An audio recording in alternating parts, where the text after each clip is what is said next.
The people who killed John Hunts were the people who benefited from the death of John Hunts, and that had absolutely nothing whatsoever to do with me, because the foundational issue was that by killing John Hunts, they made it look like Pennsylvania needed to get revenge, and that erased all concern about what I was reporting about Mount Desert Island, and that was the objective.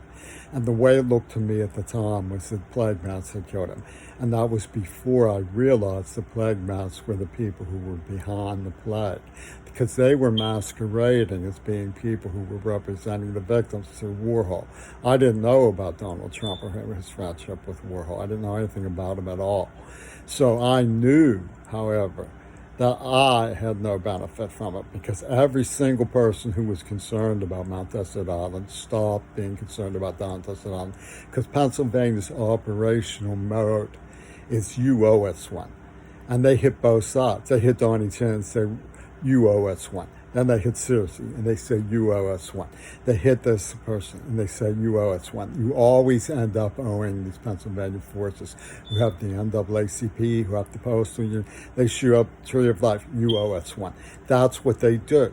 And the truth is clear from who benefited. I certainly didn't benefit from the death of John Hunts. I met him at WQED, where Matt Marcus, Sabara Ali, Proctor were all hanging out.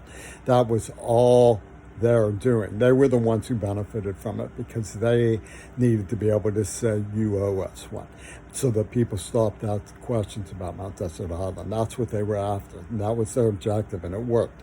All the dissonance and concern and strangeness about what happened on Mount Desert Island and me showing back up in Pittsburgh vanished in a cyclone of you owe us one. We got to get even with you. You owe us one. We got to get even with you. And the same exact people then killed Princess Di.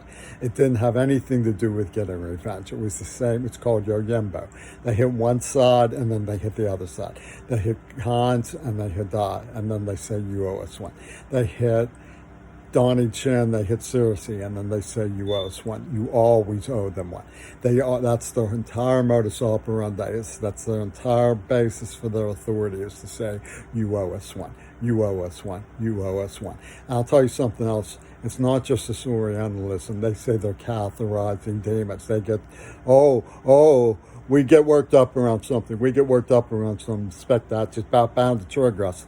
And Obama and David Jeffen and Penis Gabriel and those people from Africa were killing American heritage treasures so they could practice voodoo.